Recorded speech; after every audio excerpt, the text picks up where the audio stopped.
The situation is that the peer-reviewed academic literature is corrupt. There's a wide-scale institutional and organizational corruption. And the source of that corruption are, there are activist disciplines that are not interested in truth. They're not putting forth ideas that are falsifiable, capable of being shown false, but they want to push a narrative. They want to push ideas about race, gender, sexual orientation, trans status, etc. So tonight, we're going to primarily talk about plagiarism. And yes, plagiarism is a kind of fraud, and it's extraordinarily important to talk about. And I predict over the next few months, in fact, I know for a fact over the next few months, you're going to see hundreds, if not thousands, eventually, of dissertations that will be proven to be plagiarized. One of the things that we should also talk about is the source of institutional corruption in which the universities are attempting to hide those dissertations.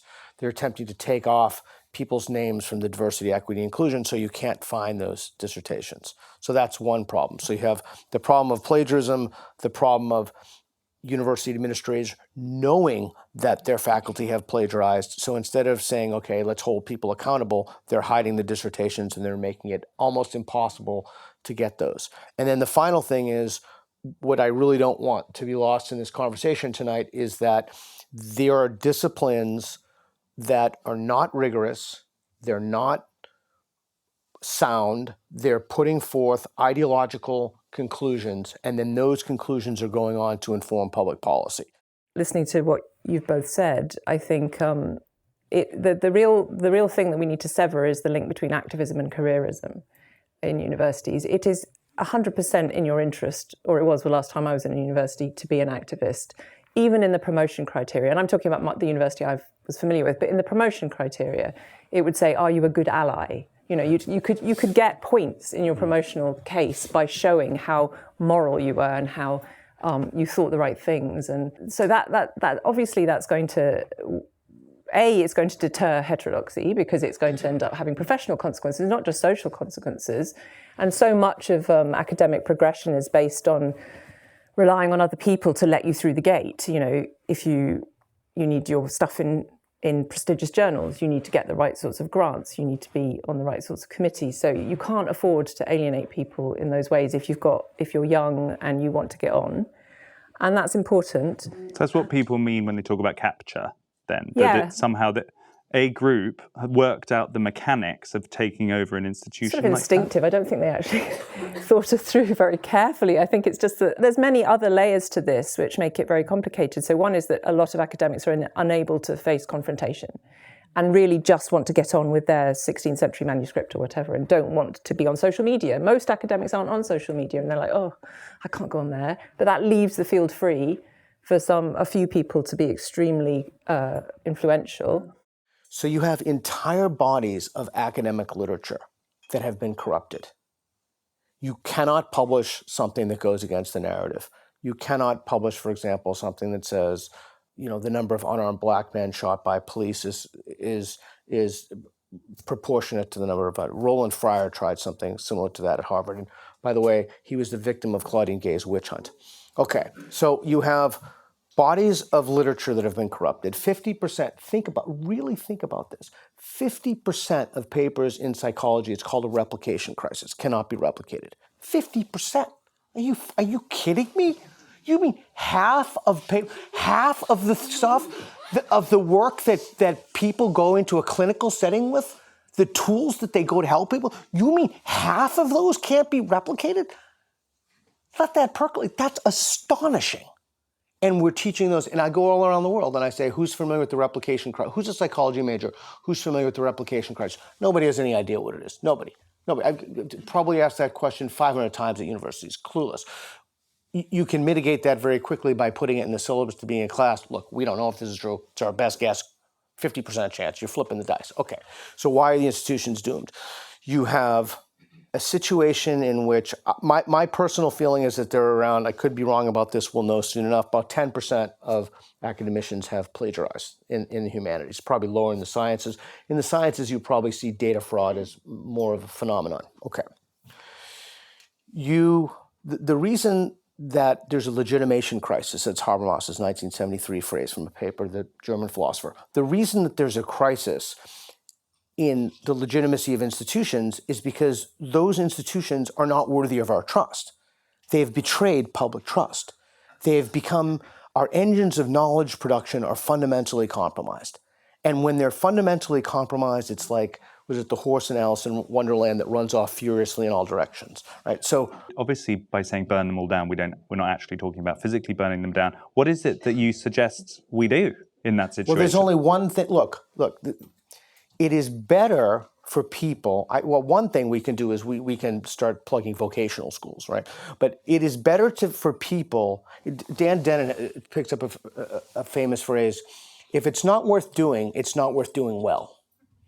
If it's not worth doing, it's not worth doing well. It is not worth learning a process that takes you away from reality. You would be far better if you literally looked at a wall.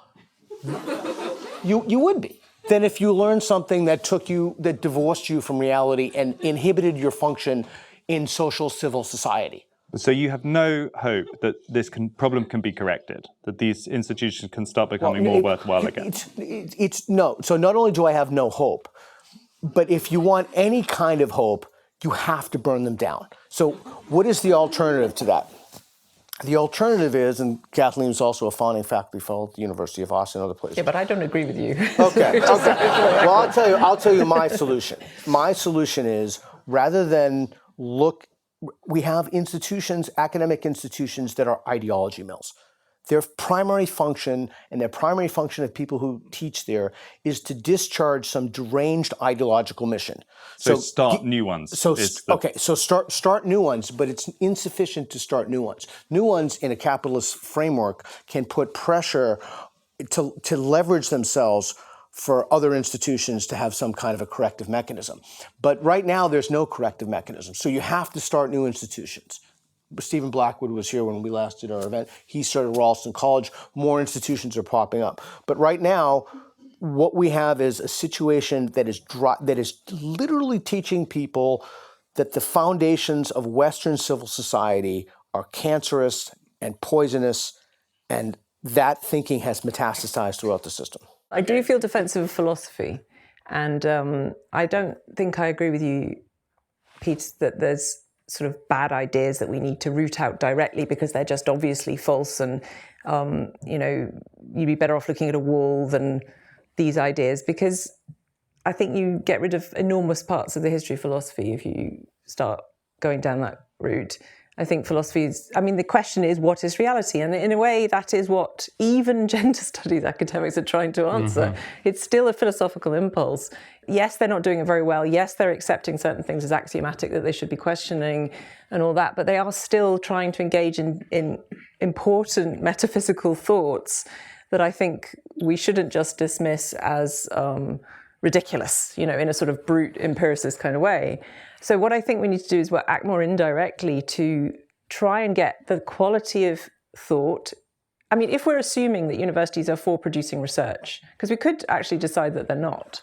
Most research produced in the humanities doesn't get read by anybody. Not really, literally, like two people read the average. 0 to 1 citations for the average article. And it's a preposterous system. It really is. You work for 3 years, you get multiple edits, you get multiple rejections, eventually it gets published and no one reads it. So we could have a conversation about that. But assuming you are trying to produce quality researchers in the humanities, then obviously you want to improve the quality. So you need to sever the link between activism and careerism. You need to develop internal norms somehow which say, no, you can't just go on the internet and produce an ad hominem character assassination of the person that you disagree with intellectually. You have to stick to the arguments. Maybe just ban them from social media. I don't know, but something has to be done to kind of get this kind of knee-jerk moralizing and preening and narcissistic posturing that goes on. That's really partly the problem. You can get a lot of social capital very quickly in universities through very shallow intellectual moves. So I don't know how exactly we get those norms back. But I don't think it's by saying this whole body of thought is illegitimate. The problem isn't directly that those ideas are there, it's that no other ideas are allowed in. That you have to kind of, as you've said, work within these incredibly narrow parameters as the rules of the game as a starting point, or you won't get anywhere. And that is anti-intellectual.